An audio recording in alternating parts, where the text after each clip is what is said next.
Chapter 27.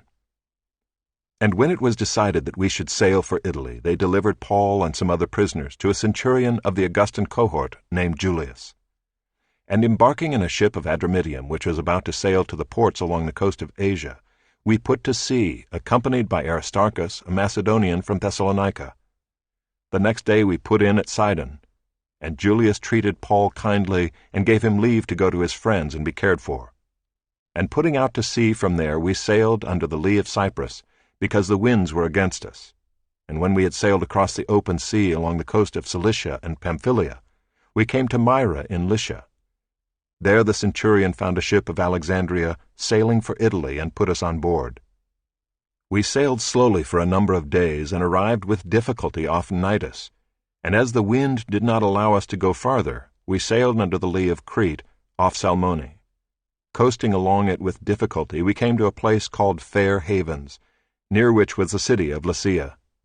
Since much time had passed and the voyage was now dangerous, because even the fast was already over, Paul advised them, saying, "Sirs, I perceive that the voyage will be with injury and much loss, not only of the cargo and the ship, but also of our lives." But the centurion paid more attention to the pilot and to the owner of the ship than to what Paul said.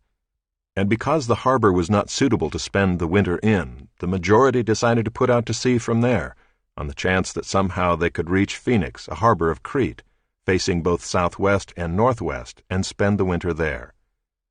Now when the south wind blew gently, supposing that they had obtained their purpose, they weighed anchor and sailed along Crete, close to the shore.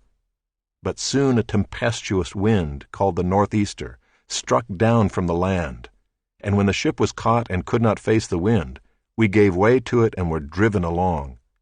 Running under the lee of a small island called Cauda, we managed with difficulty to secure the ship's boat. After hoisting it up, they used supports to undergird the ship.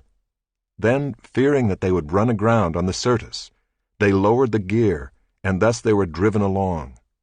Since we were violently storm-tossed, they began the next day to jettison the cargo, and on the third day they threw the ship's tackle overboard with their own hands. When neither sun nor stars appeared for many days, and no small tempest lay on us, all hope of our being saved was at last abandoned.